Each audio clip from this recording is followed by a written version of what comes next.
Olá pessoal, tudo bem com vocês? Aqui é a Joelma Bianco e esse é o canal História e Cultura de Orleans.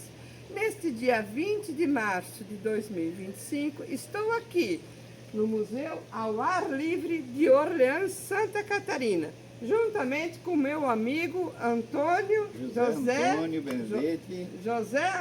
Benedetti.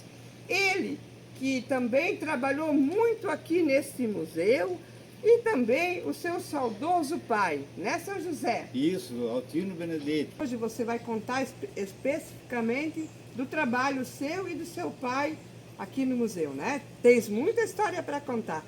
Antes de assistir esse vídeo, já convido a vocês, se não estão inscritos no canal, se inscrevam, ativem o sininho de notificações e curtem e compartilhem. Então, já, mas aí para o pai também, na época, o professor Celso, ele fez uma coletânea de uns trechos da obra da construção do Museu ao Ar Livre, que segundo o professor Celso, que consagrou o Altino Benedetti como o construtor, né, o carpinteiro que construiu o Museu ao Ar Livre. Celso de Oliveira Souza. Celso de Oliveira Souza. Quem foi Celso de Oliveira Souza? Celso de Oliveira Souza, ele foi diretor. Foi não, e é também, né? Porque tá com a gente ainda, né? Ele, sim, mas agora ele não é mais o diretor nem o Sim. reitor, ele foi reitor da universidade, ele foi o diretor da fundação, ele foi e ajudou muito na construção do Museu ao Ar Livre, da universidade, da fundação, né, Barriga Verde. Ele sempre colaborou muito com tudo que foi construído até hoje aqui. E aqui, esse aqui tem umas partes assim de tudo que era construído no museu, desde o início da obra. O pessoal da Promemória, na época, estava sempre aqui, então eles estavam sempre registrando em fotografias, em textos também, né? E aí, aqui foi feita uma coletânea de partes da obra do museu. E aí foi publicado esse livrinho, com uma homenagem também para o meu pai. Aí aqui ele colocou Altino Benedetti, um homem, seu tempo e sua obra. E quer ler alguma coisa do conteúdo ali, algum registro? Bom, aqui foi feito tem uma frase que foi feita, que é a mesma que está escrita ali embaixo, que aquele que faz o que gosta não está preocupado com o horário de trabalho, o trabalho sempre será a coisa mais importante, jamais o tempo. Isso eram palavras que ele gostava muito de falar quando ele apresentava o museu para as pessoas. E ele fala da história do pai, ele fala de onde o pai nasceu. Ele nasceu lá no quilômetro 107, que é uma comunidadezinha que tem ali acima do oratório, já faz parte de Lauro Miller, né? O oratório faz parte para Orleans, e o 107 já é parte de Lauro Miller. Ele casou com Nair Leal Benedetti, teve 11 filhos e ele viveu ali sempre no 107, nunca saiu de lá, sempre morou no 107, ele vinha todo dia para Orleans trabalhar, voltava embora e a vida dele sempre foi assim. No início ele trabalhava, depois ele comprou um carrinho, mas antes de ele ter o carro era sempre ir a pé ou de ônibus. Então viveu uma vida sempre, uma vida simples, uma vida de quem trabalhava mesmo por amor. Uhum. E que ano foi que ele faleceu? Tem registro ali? Então, aqui está, nesse excerto está escrito aqui que o pai nos deixou no dia 17/7/2001. Então faz bastante tempo já, né? Uhum, Mas estamos hoje dia 20. O nome dele ficou imortalizado em tantas coisas, assim como aqui no Museu Ar Livre também. Uhum. Hoje estamos no dia 20 de março de 2025. Então faz 24 anos que o seu pai já faleceu. Hoje ele estaria com 100 anos, porque ele é de 1925. Olha ele só. Estaria com 100 anos hoje, se ele tivesse vivo. Que dia foi que ele nasceu mesmo? Não tem? Ele nasceu dia...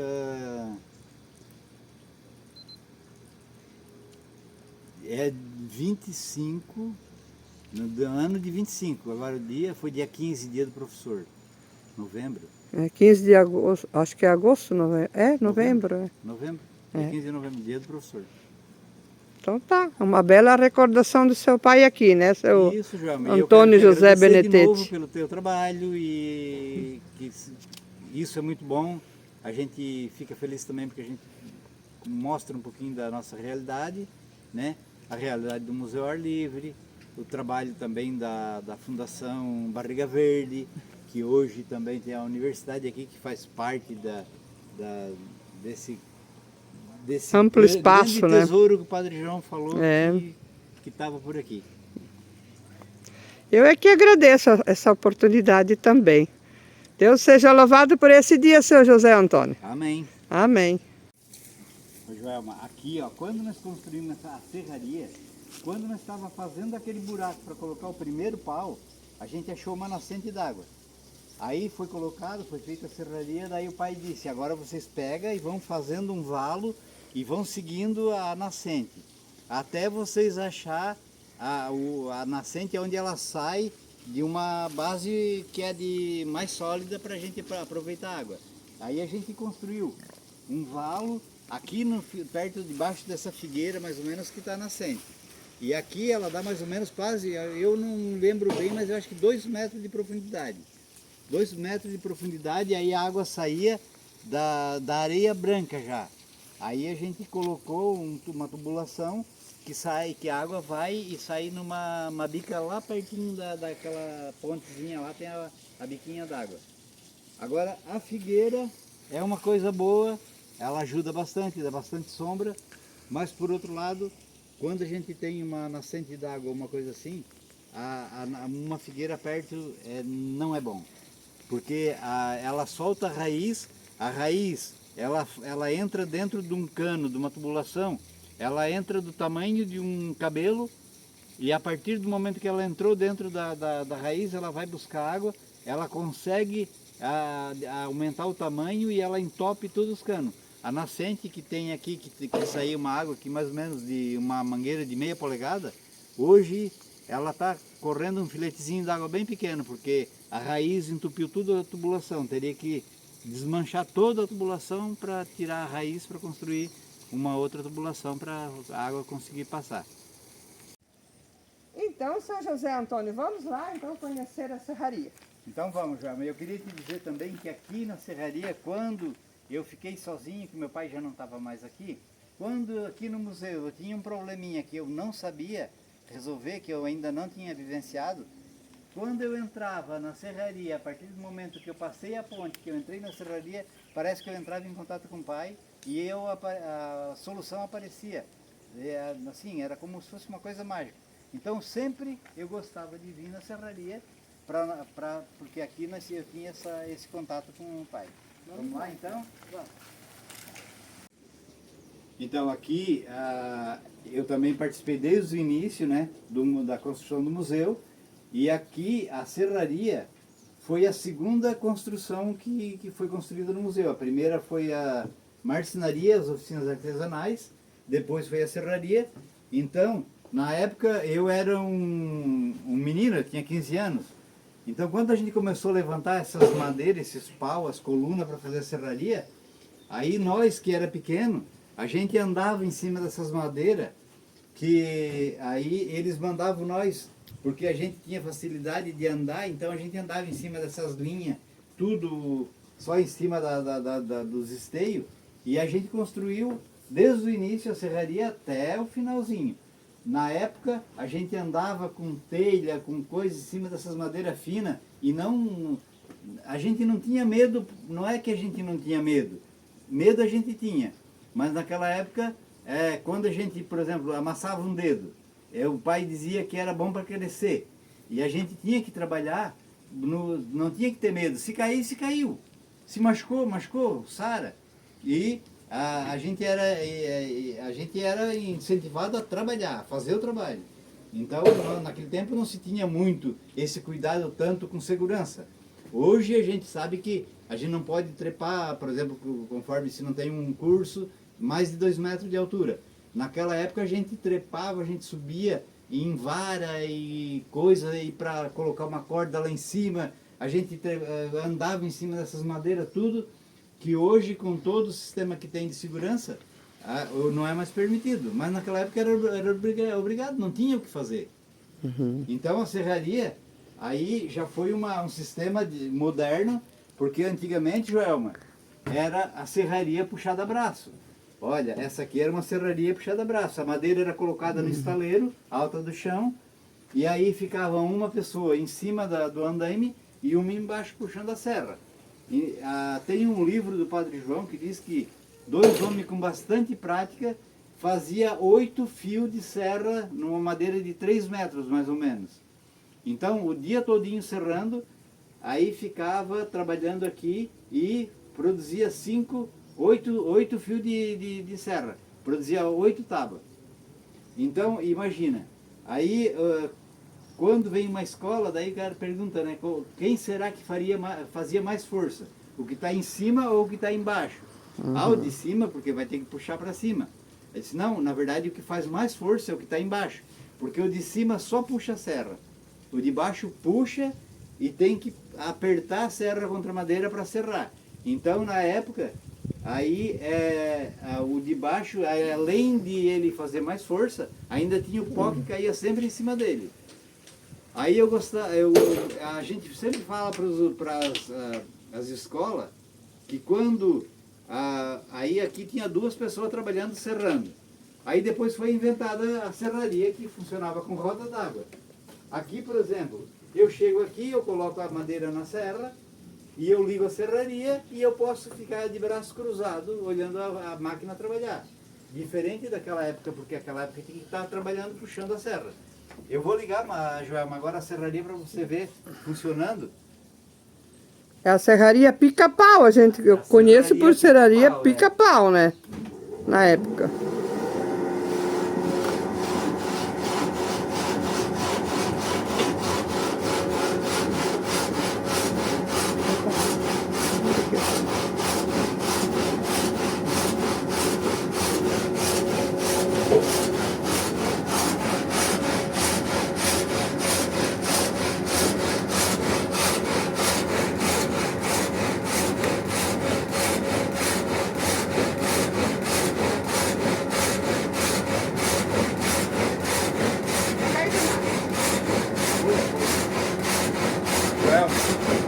Tem uma coisa interessante, o professor, ele é professor da Universidade de São Paulo, ele disse que é engenheiro mecânico, e justamente ele falava sobre sistema de final de curso, automatização.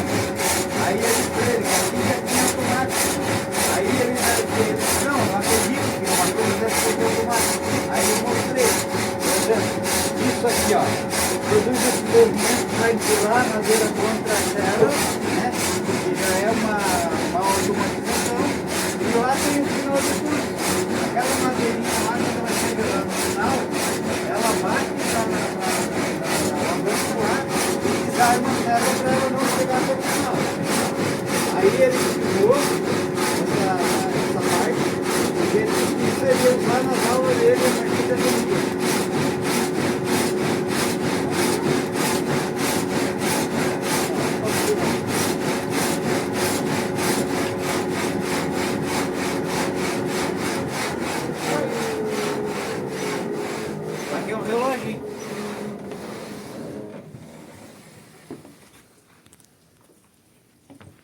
Ele deixou um marco muito importante da história aqui, desse município aqui de Orleans, com o trabalho juntamente com o seu, que deixou um legado, né?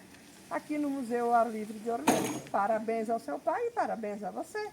Então, João, muito obrigado também para você, que também faz esse teu trabalho, é muito bonito, né? Que mostra a cultura, mostra o trabalho do pessoal, do município, de todo o município. Isso é muito bom, porque tem gente que não conhece e a partir desses vídeos fica entendendo, conhecendo, e tem gente que às vezes vem falar com a gente querendo saber mais coisas, a partir desses vídeos que assiste. Eu fico muito agradecida mais uma vez, em primeiro lugar a Deus, né, pela oportunidade, pelo dom da vida, sempre gosto de lembrar nos meus vídeos, e também agradecer a oportunidade que o Idemar e a Valdirene me deu o espaço para estar aqui, juntamente com a sua presença, em especial a sua presença nesse momento, e com o nosso amigo que está aqui também cinegrafando, participou também dos vídeos aqui com a gente, né? Como é que é seu nome mesmo? Meu nome é Evaldo, sou conhecido como Faísca. Então, pessoal, vocês gostaram dessa lembrança aqui na Serraria, no Museu ao Ar Livre de Orlando, juntamente com o seu José Antônio? Então, pessoal, curtem, compartilhem. Se não estão inscritos ainda no canal, se inscrevam, ativem os sininhos de notificações, deixe o seu comentário. O meu muito obrigado e até um próximo vídeo.